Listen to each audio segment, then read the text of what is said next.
Cannot! Howland's fingers dug into the edge of the table. By this great God of yours, Croisset, but I will! And why not? Is it because Mélisse is among this gang of cutthroats and murderers? Pish, my dear Jean, you must be a fool. They tried to kill me on the trail, tried it again in the coyote, and you came back here determined to kill me.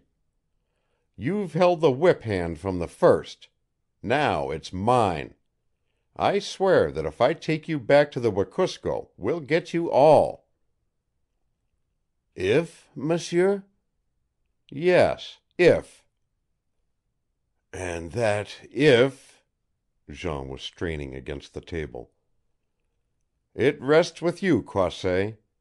I will bargain with you. Either I shall take you back to the Wekusko, hand you over to the authorities and send a force after the others, or you shall take me to Mélisse. Which shall it be? And if I take you to Mélisse, monsieur? Howland straightened, his voice trembling a little with excitement. If you take me to Mélisse, and swear to do as I say, I shall bring no harm to you or your friends. And Mélisse? Jean's eyes darkened again. You will not harm her, monsieur? Harm her? There was a laughing tremor in Howland's voice. Good God, man, are you so blind that you can't see that I am doing this because of her? I tell you that I love her, and that I am willing to die in fighting for her. Until now I haven't had the chance. You and your friends have played a cowardly, underhand game, Croisset. You have taken me from behind at every move, and now it's up to you to square yourself a little, or there's going to be hell to pay.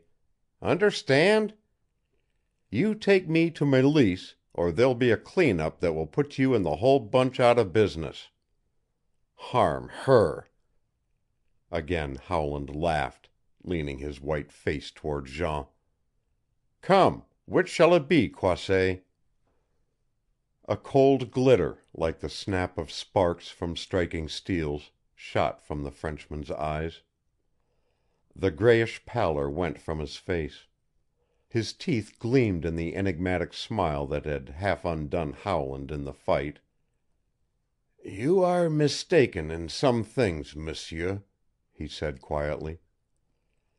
Until today I have fought for you and not against you. But now you have left me but one choice.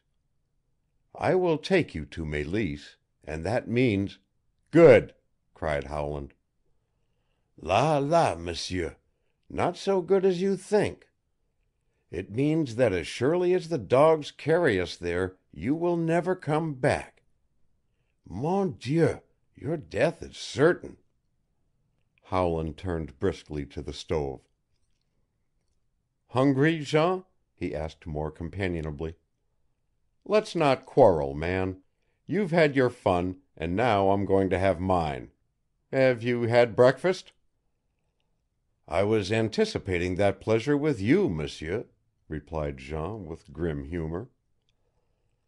And then, after I had fed you, you were going to kill me, my dear Jean, laughed Howland, flopping a huge caribou steak on the naked top of the sheet iron stove. Real nice fellow you are, huh? You ought to be killed, monsieur.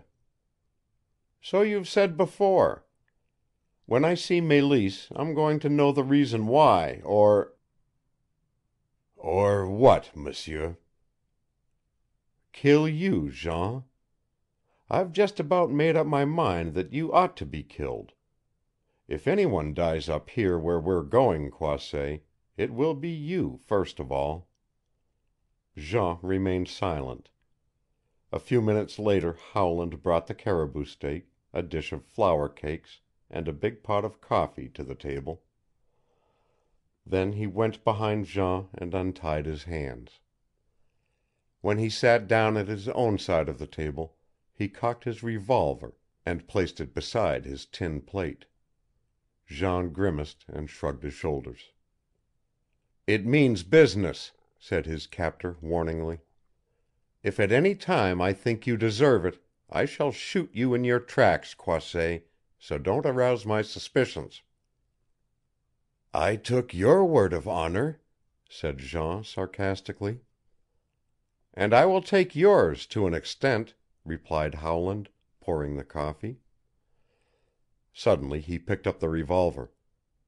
"You never saw me shoot, did you? See that cup over there?" He pointed to a small tin pack cup hanging to a nail on the wall a dozen paces from them. 3 times without missing he drove bullets through it, and smiled across at Croisset. "I am going to give you the use of your arms and legs, except at night," he said.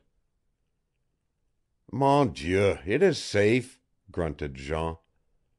"I give you my word that I will be good, M'sieur." The sun was up when Croisset led the way outside. His dogs and sledge were 100 yards from the building, and Howland's first move was to take possession of the Frenchman's rifle and eject the cartridges, while Jean tossed chunks of caribou flesh to the huskies. When they were ready to start Jean turned slowly and half reached out a mittened hand to the engineer. "M'sieur," he said softly, "I can not help liking you, though I know that I should have killed you long ago. I tell you again that if you go into the North there is only 1 chance in 100 that you will come back alive. Great God, M'sieur, up where you wish to go the very trees will fall on you and the carrion ravens pick out your eyes. And that chance, that 1 chance in 100, M'sieur—" "I will take," interrupted Howland decisively. "I was going to say, M'sieur," finished Jean quietly, "that unless accident has befallen those who left Wekusko yesterday that 1 chance is gone. If you go south you are safe. If you go into the North you are no better than a dead man." "There will at least be a little fun at the finish," laughed the young engineer. "Come, Jean, hit up the dogs." "Mon Dieu, I say you are a fool and a brave man," said Croisset, and his whip twisted sinuously in mid air and cracked in sharp command over the yellow backs of the huskies. Chapter 13.